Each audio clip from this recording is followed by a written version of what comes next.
তো আমরা চলে আসলাম এখন বরকত ভাইয়ের দোকানে, হাট ফাজিলপুরে নাম করা চায়ের দোকানে আমার বরকত ভাই। তো ভাইজান কেমন আছেন? আছি, ভালো আছি ভাই। ভালো আছেন আপনি? আপনি কি সেই বরকত ভাই? হ্যাঁ, আমি সেই বরকত ভাই। মাশাআল্লাহ। আপনারা কয় ভাই বন্ধু ভাই? আমরা 5 ভাই 1 বোন। এই যে আমার মোড়ের হাট ফাজিলপুর মোড়ের পারে যে ভাই আছে উনি বড় না? উনি আমার সাইজে ভাই। সাইজে ভাই। জি। তো যাই হোক, আমি আপনার কথা খুব শুনেছি, আপনি আমার ভিডিও বলে দেখেন। খুব দেখি আপনার ভিডিও।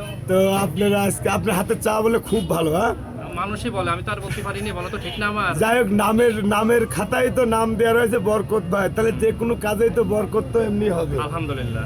যাই হোক, অবশ্যই আমি হাট ফাজিলপুর আইছি, হাট ফাজিলপুর এসে আমার ভালোবাসার মানুষের সাথে কথা বললাম, দেখা করলাম। এটা হ্যাঁ, ভিডিও কেমন থাকে দেবেন ভাই? আমারও ভালো লাগলো আপনার দেখে। আমিও আপনার ভিডিও প্রায় সবসময় দেখি, আপনার মার সাথে ভিডিও ছাড়েন বেশি আপনি। হ্যাঁ, আমি আমার মা ভক্ত মানুষ তো, বুঝছেন, তো ভালোই লাগে। আচ্ছা ঠিক আছে ভাই, তো মাশাআল্লাহ, অবশ্যই দোয়া করেন। অবশ্যই দোয়া করে রাগ করলেন আপনি। না না, আমি